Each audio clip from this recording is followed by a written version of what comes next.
नमस्कार, कालका से समालखा देख रहे हैं आप और मैं हूं आपके साथ ज्योति। हरियाणा आम आदमी पार्टी ने मुख्य निर्वाचन अधिकारी अनुराग अग्रवाल को ज्ञापन सौंपा है। आम आदमी पार्टी प्रदेश में एक लीगल टीम बनाकर चुनाव से संबंधित सभी औपचारिकताएं पूरी कर रही है। इसके बावजूद भी जिलों में निर्वाचन अधिकारी अड़चनें पैदा कर रही है। ज्ञापन में चुनाव संबंधित कई मसले उठाए। आम आदमी पार्टी को जिला निर्वाचन अधिकारियों से दिक्कतों का सामना करना पड़ रहा है। इसको लेकर मुख्य निर्वाचन अधिकारी अनुराग अग्रवाल से मुलाकात की। वहीं जिला निर्वाचन अधिकारियों के व्यवहार पर निर्देश देने की अपील की है। हमने मुख्य निर्वाचन अधिकारी अनुराग अग्रवाल से चुनाव के दौरान दोहरा व्यवहार नहीं होने की मांग की है, आम आदमी पार्टी का कहना है। वहीं हरियाणा के पूर्व मुख्यमंत्री और करनाल से भाजपा प्रत्याशी मनोहर लाल भी शिरकत की। उन्होंने पूर्व मुख्यमंत्री अब सरकार का हिस्सा नहीं है, वो सिर्फ करनाल से बीजेपी के प्रत्याशी हैं। लेकिन महेंद्रगढ़ स्कूल हादसे के दौरान पूर्व मुख्यमंत्री मनोहर लाल ने मृतक बच्चों के परिजनों को मुआवजा और घायल के इलाज की घोषणा की है, जो कि सही नहीं है। इसको लेकर भी आम आदमी पार्टी ने चुनाव आयोग के सामने मसला उठाया है। पूर्व मुख्यमंत्री पर आम आदमी पार्टी चुनाव आयोग से कार्रवाई की मांग कर रही है।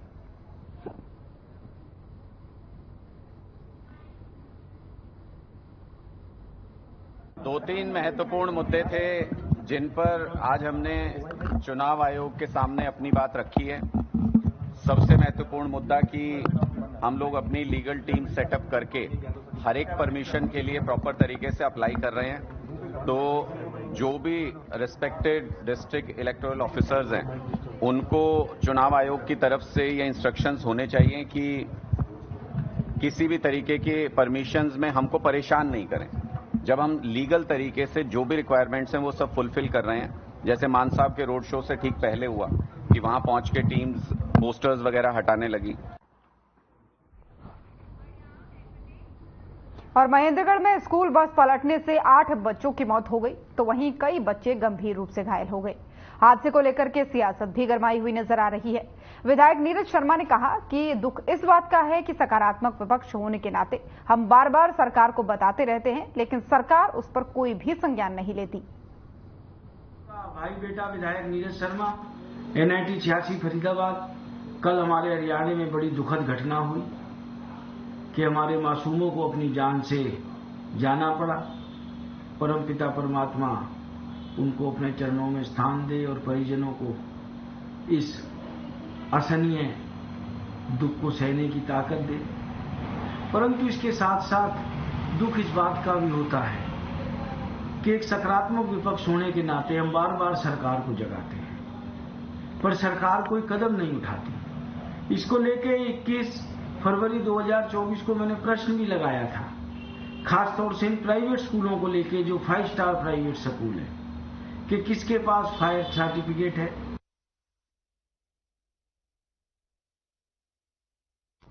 और अब खबर अंबाला से है, जहां एक व्यक्ति के शव मिलने से इलाके में सनसनी फैल गई। शव को कुत्तों ने बुरी तरह से नोच रखा है, जिसकी अभी तक शिनाख्त नहीं हो पाई है। फिलहाल पुलिस ने शव को कब्जे में लेकर आगामी कार्रवाई भी शुरू कर दी है। साथ ही आपको बता दें कि पुलिस के मुताबिक ये डेड बॉडी खेतों के किनारे नाले से बरामद हुई है, जो कि अंबाला कैंट की दूधला मंडी को जाने वाले मुख्य रास्ते पर स्थित पीर के पास है। डेड बॉडी लगभग 1 माह पुरानी बताई जा रही है। शरीर के ऊपर वाला हिस्सा कंकाल में तब्दील हो चुका है। तो अंबाला से आपको खबर बता रहे हैं, जहां पर एक डेड बॉडी बरामद हुई है और पुलिस को जब ये शव मिला तो पुलिस इस शव की शिनाख्त में फिलहाल जुट गई है। मौके पर भीड़ आप देख सकते हैं, जहां पर नाले के पास ये शव मिला है। शव मिलने से इलाके में सनसनी फैल गई, लेकिन अब पुलिस इस पूरे मामले की कार्रवाई में जुट गई है और पता लगाने का प्रयास कर रही है कि ये व्यक्ति कौन है और किसने इसे यहां पर मारकर फेंका।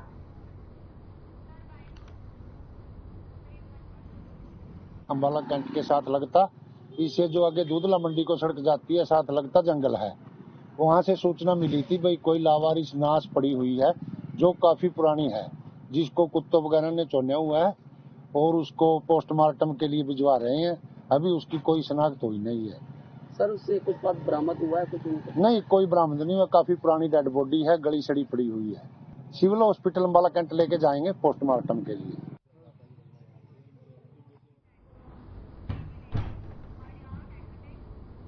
पूर्व मुख्यमंत्री मनोहर लाल हांसी में व्यापारी संगोष्ठी कार्यक्रम में पहुंचे। इस दौरान मनोहर लाल ने हांसी में व्यापारी संगोष्ठी के व्यापारियों को संबोधित किया। और कहा कि क्रांतिकारियों का इतिहास हांसी से जुड़ा है। इसी के साथ ही उन्होंने कहा कि हांसी के अंदर अब की बार 80,000 होगा। और आपको बता दें कि गरीबी हटाओ का नारा लेकर ही 1970 में कांग्रेस पार्टी सत्ता में आई थी। इस बार भी पूर्व सीएम मनोहर ने कहा कि वो इसी नारे के बलबूते सत्ता में आए थे। अब इस संबोधन में मनोहर लाल ने और क्या कुछ कहा है, सुनाते हैं आपको।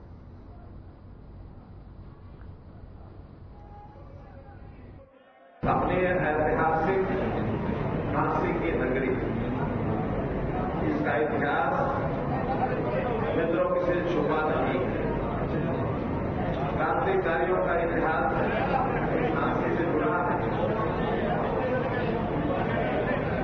आज की बहुत कम समय आपको मिला इस कार्य को करने के लिए, इस सम्मेलन को बुलाने के लिए। इस कम समय में इतनी बड़ी संख्या में आप लोग यहाँ आए हैं। मैं निश्चित रूप से अपने यहाँ के विधायक श्री विनोद झाड़ा जी का भी धन्यवाद करता हूँ और जिला अध्यक्षा मैं आशा केंद्र का भी मैं बहुत बहुत धन्यवाद करता हूँ। कुल मिलाकर रात को ही बात हुई, जैसा बताया कि मेरे पास थोड़ा समय है, लेकिन थोड़ा देरी से कार्यक्रम हो पाएगा। जैसे आप 9 बजे आइए, 9:30 आइए, 10 आइए, आ जाइए, बस इतना जरूर करिए कहीं ऐसा ना हो कि कुछ देरी कर से ना आए फिर हमारे कार्यक्रम निराश हो। मैंने वादा किया था मैं निश्चित रूप से पहुंचूंगा। अभी 8 बजे के आसपास वहां से चलना हुआ, 9 बजे में आपके पास आ गया। और आप लोगों का जो ये एक विश्वास और समर्थन देख करके मन गदगद हो रहा है।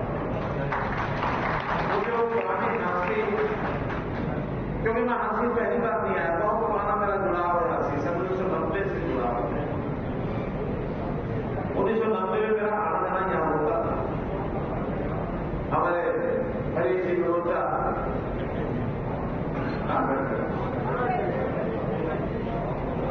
बर्तनों की दुकान,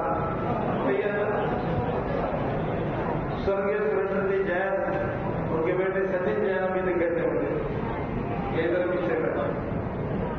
जगदीश भाटिया, बस अड्डे के सामने शिव शंकर जी आए नहीं होंगे। खोखली जी तो ऐसे ही सब पुराने लोग, व्यास जी चावला बैठे, ये बैठे।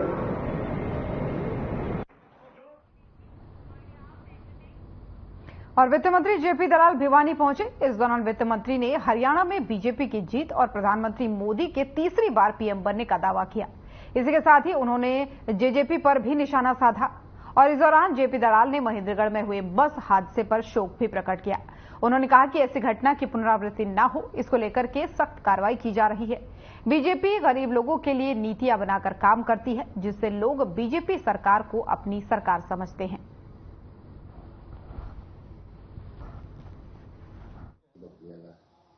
कल की घटना बहुत ही दुखदायी, हृदय विदारक है और मैं जो पीड़ित परिवार हैं उनके प्रति संवेदना प्रकट करता हूं।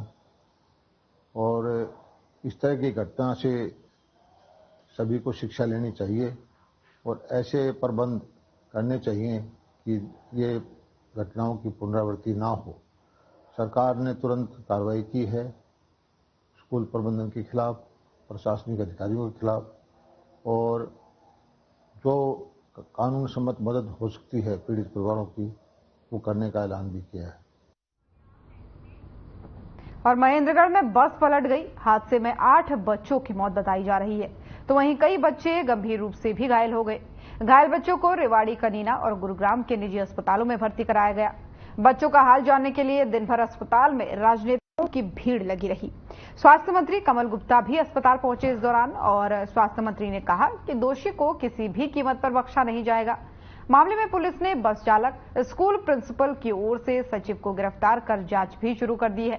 वहीं आपको बता दें कि डीएसपी महेंद्र सिंह ने बताया, आरोपी बस चालक, स्कूल प्रिंसिपल और स्कूल सचिव को गिरफ्तार कर उनके खिलाफ भिन्न धाराओं के तहत मामला दर्ज कर लिया गया है।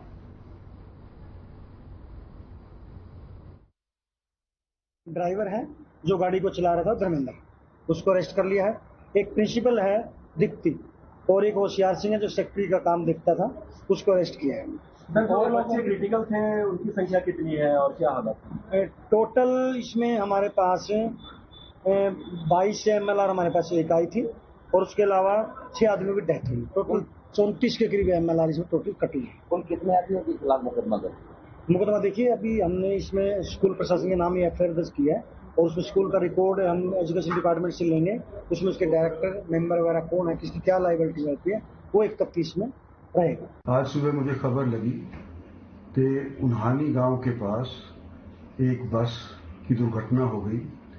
उसके अंदर अनेक बच्चे अपनी जान गंवा दिए, अनेक और बच्चे हैं जो गंभीर रूप से घायल हैं।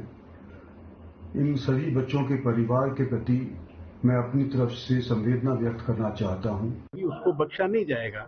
आज हम उस दोषी को पकड़ेंगे या हम बच्चों के ट्रीटमेंट पर कंसर्न करेंगे, आप बताइए मुझे। बच्चों के हाँ, तो मैं बच्चों की बात कर रहा हूँ। मैंने आपको बताया 37 का ब्यौरा दिया। 6 बच्चे भगवान को प्यारे हो गए, 14 बच्चे छुट्टी पाकर घर चले गए, बाकी 17 बच्चे बचे। 17 में से 12 इस हॉस्पिटल में है, 2 बच्चे गुरुग्राम में हम भेज चुके हैं, 3 बच्चे किसी दूसरे हॉस्पिटल में। तो ये 12 की जो ब्यौरा है वो मैं दे रहा हूँ, वो आप सुनिए। आप उसमें से 3 या 4 बच्चे ऐसे हैं जो अभी बॉर्डर लाइन है। उन्हानी मोड़ पे पलटी है जिसमें बहुत सारे बच्चों की 6-7 बच्चों की कैजुअलिटी हो गई और बाकी सब लोग घायल हैं। हमारी संवेदनाएं परिवार के साथ हैं और सरकार उनके पक्ष में खड़ी है। अनहोनी सो हो गई, उसको तो कोई रोक नहीं सकता, लेकिन भविष्य के लिए इसका जरूर सरकार संज्ञान लेगी।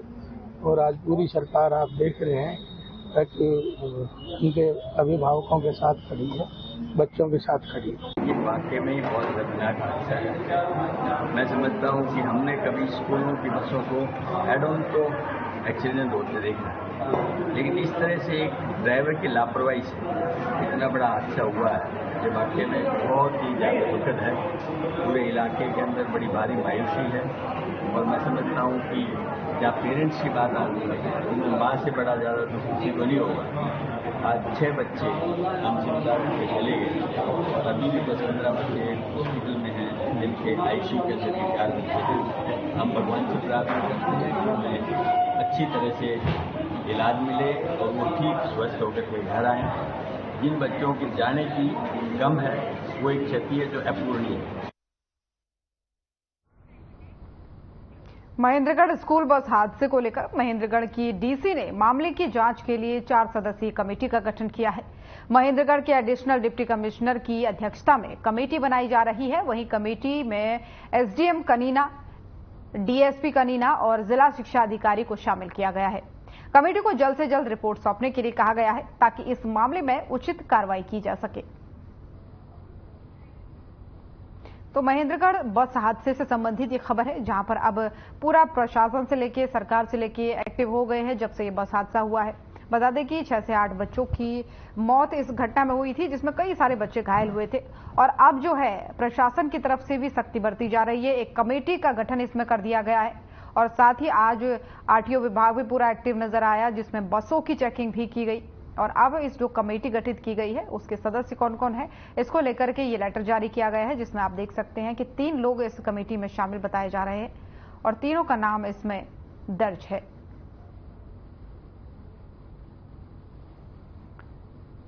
और 4 सदस्यीय कमेटी बनाई गई है, माफ कीजिएगा, 4 सदस्यीय कमेटी जल्द ही इसकी रिपोर्ट सौंपेगी। और हरियाणा के महेंद्रगढ़ में स्कूल बस हादसे के बाद से अब पूरे हरियाणा में RTO विभाग पूरी तरीके से मुस्तैद नजर आ रहा है। आपको बता दें कि फरीदाबाद के ग्रामीण क्षेत्रों में RTA की टीम स्कूल की बसों को चेक कर रही है। कमी पाई जाने पर उनके खिलाफ सख्त कार्रवाई भी की जा रही है। वहीं आपको बता दें कि चेकिंग कर रहे RTA विभाग के अधिकारी से हमारे संवाददाता मोनू पांचाल ने विशेष चेकिंग अभियान को लेकर बातचीत की है।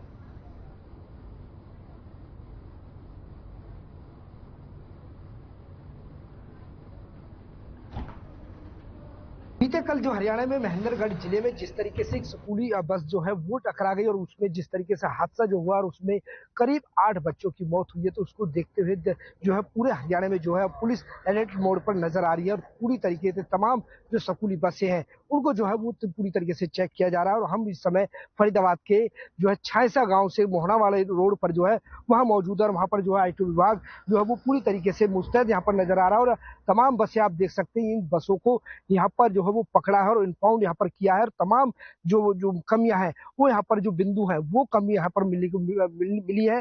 जिस तरीके से बात की जाए तो नालंदा स्कूल की बात की जाए, चाहे वो जो है बिहारी लाल जो है वो स्कूल है, तमाम जो मानी जो स्कूल है फरीदाबाद की जो वो उन स्कूलों की बसें जो है उनमें जो है कमियां मिली है और तमाम जो आला अधिकारी है वो भी यहाँ पर मौजूद है और उनसे हम बात करते हैं।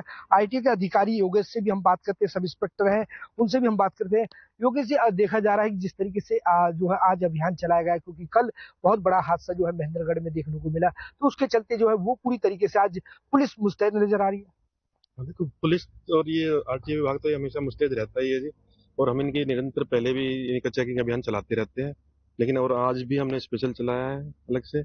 और जिन हमने सुबह से 28-30 बसें चेक भी की हैं, जिन बसों के अंदर जो भी कमियां पाई गई उनको हमने यहाँ पे लाके इम्पाउंड किया गया है। ये 5 बसें हमने बंद की हैं जिनकी फिटनेस एक्सपायर थी। एक दिल्ली से ब्लैक लिस्ट भी गाड़ी है और किसी का टैक्स नहीं है, किसी की फिटनेस नहीं है। जिनकी गाड़ियों के अंदर जो भी कमियां पाई गई उनको उसी ऑफेंस के अंदर हमने जुर्माना लगाया और इम्पाउंड किया गया। तो कहीं ना कहीं देखा जा रहा है कि कल इतना बड़ा हादसा हुआ है तो कहीं ना कहीं IT विभाग जो है वो अब जागता हुआ नजर आ रहा है, क्योंकि पहली बात की जाए तो पहले समय में कहीं ना कहीं जिस तरीके से धड़ल्ले से ये बस चल रही है, क्या पहले समय में चेक नहीं की गई? हाँ देखो, ये निरंतर हम पहले भी चेक कर रहे हैं, हमने पहले भी इम्पाउंड किए और इनकी जो स्कूल का जो इनका ट्रांसपोर्ट संभालता है उनकी DTO साहब द्वारा हर महीने मीटिंग मिली जाती है और उनको समझाया भी जाता है, उनको आदेश भी दिए जाते हैं कि अपनी बसों के कागज कंप्लीट रखें और पहले भी इनको इम्पाउंड किया गया जिन बसों के अंदर जो कमियां पाई जाती है। तो देखा जा रहा है योगेश, जिस तरीके से इंस्पेक्टर साहब लगातार जिस तरीके से चेकिंग जो यहाँ पर की गई है, इनमें स्कूली बच्चे भी होंगे, तो क्या स्कूली बच्चे जो है वो सीट के हिसाब से बैठे हुए थे या ओवरलोड बच्चे थे इसमें? नहीं, बच्चे बिल्कुल सेफली बैठे हुए थे, हर सीट पे बच्चे बैठे थे। ऐसा नहीं था कि बसें भरी हुई थी, कोई बच्चे खड़े थे, बच्चे आराम से अपनी सीटों पे बैठे हुए थे। और जिन बसों के अंदर लेडीज अटेंडेंट भी थी और जेंट्स अटेंडेंट भी थे, वो सभी उनको बच्चों को ऐसी बात नहीं कि बिल्कुल ही खराब है, बच्चों को वो सुरक्षित लेके जा रहे थे, आराम से बच्चे बैठे हुए थे। तो जिन बसों को इम्पाउंड किया इनमें क्या क्या कमियां मिली हैं? इनके अंदर इनके किसी के टैक्स एक्सपायर है, किसी ने टैक्स नहीं भर रखा, किसी का परमिट नहीं है, किसी की फिटनेस नहीं है, ये गाड़ी दिल्ली से ब्लैकलिस्ट हो रखी है और जो इनके ऑफेंस बनता है उसी धारा में हमने इनको बंद किया। तो एक चीज भी देखी जा रही है कि कहीं ना कहीं जिस तरीके से शहरी क्षेत्रों में जो है वो भी बसें जो है स्कूली चलती है, तो ग्रामीण क्षेत्रों में जो है कहीं ना कहीं सबसे बड़ी लापरवाही जो है वो स्कूलों की तरफ से देखी जाती है। उनको एक्सपायर गाड़ियों को यहाँ पर चलाते हैं, जिस तरीके से आपने बताया कि इंश्योरेंस भी नहीं है, एक्सपायर भी गाड़ियां हैं, तो इसको लेकर के क्या जो ग्रामीण क्षेत्र में क्या शहरी क्षेत्र में भी चेक की जाती है? हाँ बिल्कुल, शहरी क्षेत्र में भी चेकिंग की जाती है, लेकिन शहरी क्षेत्र में मतलब 95-90% तक लगभग गाड़ियां ठीक मिलती है, उनके सभी कागज कंप्लीट मिलते हैं, उनको भी हमने तो छोटी मोटी कमियां जो मिलती है वो यहाँ ग्रामीण क्षेत्र में मिलती है और जिस गाड़ी के अंदर जो कमी मिलती है उसको इम्पाउंड कर सकते हैं। तो जो गाड़ी आपको ब्लैक लिस्ट मिली है, क्या वो गाड़ी अब रोड पे उतर पाएगी या बिल्कुल पूरी तरीके से इम्पाउंड है? नहीं, वो जब तक अब उसके कागज कंप्लीट नहीं होंगे वो तब तक रोड पे उतरेंगे नहीं, उसको यहाँ से रिलीज ही नहीं किया जाएगा। जब तक वो बिल्कुल ओके, उसके सारे पेपर ओके नहीं हो जाएंगे तब तो उसको यहाँ इम्पाउंड ही रहेगी, उसको रिलीज ही नहीं किया जाएगा। जी बिल्कुल, जिस तरीके से देखा जा रहा है कि IT विभाग जो है वो पूरी तरीके से अलर्ट यहाँ पर मोड़ पर नजर आ रही है और पूरी तरीके से रियलिटी चेक करती हुई नजर आ रही है। तमाम बसें जो है वो आपको दिखा सकता हूँ और तमाम जो बसें हैं यानी कि पूरी 5 बसें जो है वो यहाँ पर इम्पाउंड करी गई है और जिस तरीके से बिंदुओं की बात की जाए तो वो पूरे बिंदु जो है वो पूरी तरीके से नहीं है और कहीं ना कहीं कमियां मिली है। लेकिन सबसे बड़ी बात मैं आपको बता दूं कि DL नंबर जो बस है जो है 67 और 66 नंबर जो बस दिख रही है आपको इन तस्वीरों में, ये बस जो है वो पूरी तरीके से दिल्ली से ब्लैक लिस्ट है और उसके बावजूद भी जी ग्रामीण क्षेत्र में स्कूली बच्चों में स्कूल में ये बस लगाई हुई है और तमाम तरीके से जो है अगर कोई बड़ा हादसा होता है तो इसका जिम्मेदार कौन होगा। तो ये सबसे बड़ी बात है, कहीं ना कहीं अभिभावकों को भी ये जो है सोचना चाहिए, तमाम स्कूलों में जाकर के वो जो है जानकारी लेनी चाहिए कि जो बस जिस बस में वो उनके बच्चे जा रहे हैं वो बस पूरी तरीके से कंप्लीट है या नहीं है, ड्राइवर किस तरीके का है। तो पूरी तरीके से अभिभावकों को भी जागरूक होना जरूरी है। फरीदाबाद से हर खबर के लिए मोनू पांचाल। और अब खबर फतेहाबाद से है, जहां नियमों को ताक पर रखकर स्कूली वाहन दौड़ रहे हैं। आपको बता दें कि महेंद्रगढ़ जिले में हुए स्कूल बस दुर्घटना के बाद से ट्रैफिक पुलिस अलर्ट मोड पर नजर आ रही है। वहीं फतेहाबाद ट्रैफिक पुलिस ने स्कूल बस चेकिंग अभियान चलाया और 5 बसों के चालान काटे हैं। साथ ही आपको यह भी बता दें कि एक प्राइवेट स्कूल की बस बिना परमिट और बिना नंबर प्लेट के दौड़ रही थी, जिसको सड़क पर ट्रैफिक पुलिस ने रोककर उसका चालान काटा। वहीं ट्रैफिक पुलिस हेतराम ने बताया कि अभियान पूरे दिन चलेगा और साथ ही स्कूलों में भी जाकर बसों के दस्तावेज चेक किए जाएंगे।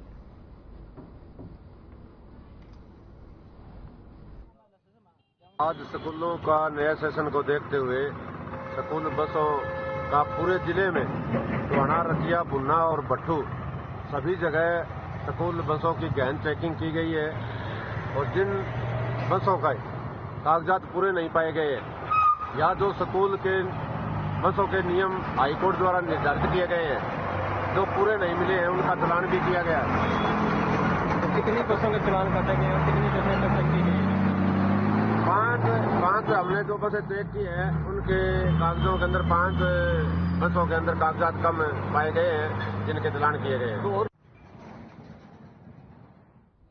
और महेंद्रगढ़ में बस पलटने की घटना के बाद से सिरसा का आरटीए विभाग जाग गया है। आपको बता दें कि आरटीए विभाग सिरसा के इंस्पेक्टर सुभाष चंद्र की अगुवाई में कालावली में निजी स्कूलों की बस की चेकिंग हुई, जिसमें कालावली के माता पूना देवी डीएवी पब्लिक स्कूल की 8 बसों के चालान काटे गए। वहीं इंस्पेक्टर सुभाष चंद्र ने बताया कि पहले भी हमारी ओर से कार्रवाई की गई है और आगे भी कार्रवाई जारी रहेगी। विभाग की ओर से बेशक दावे किए जा रहे हों, लेकिन महेंद्रगढ़ की घटना के बाद ही विभाग जागा है और विभाग की ओर से अब निजी बसों की छानबीन का काम भी शुरू किया गया है।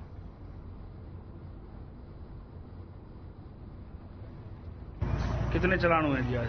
आरटीए सिरसा 8 चालान हो गए लगभग। अभी लगे स्कूल बसों के 8-10 चालान हो गए। कौन कौन सी स्कूल बस थी जी? डीएवी। सारी डीएवी की है जी? डीएवी की है।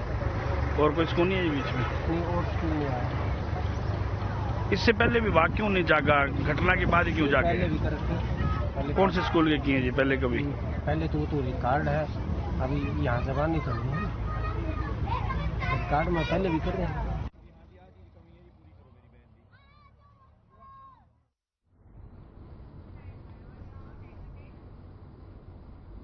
जुलाना थाना के अंतर्गत आने वाले क्षेत्र में एक युवती ने डायल 112 पर फोन कर पुलिस को सूचना दी कि उसके साथ 2 लोगों ने शारीरिक शोषण किया है।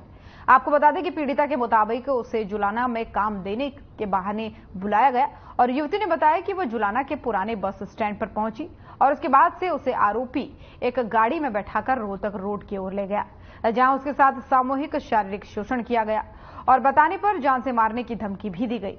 मामले में जुलाना थाना प्रभारी नवीन मोर ने कहा कि पीड़िता के बयान पर कई धाराओं के तहत मामला दर्ज कर जांच शुरू कर दी गई है।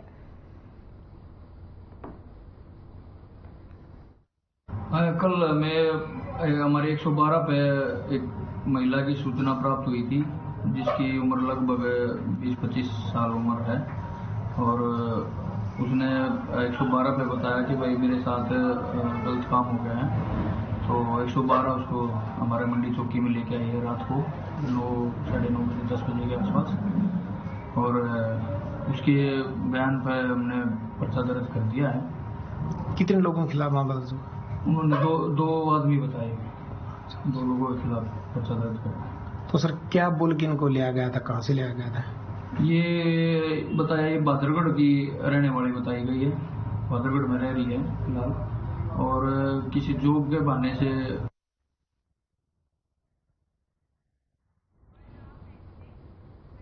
हरियाणा की खबरें देख रहे थे आप। बुलेटिन में फिलहाल इतना ही। नमस्कार।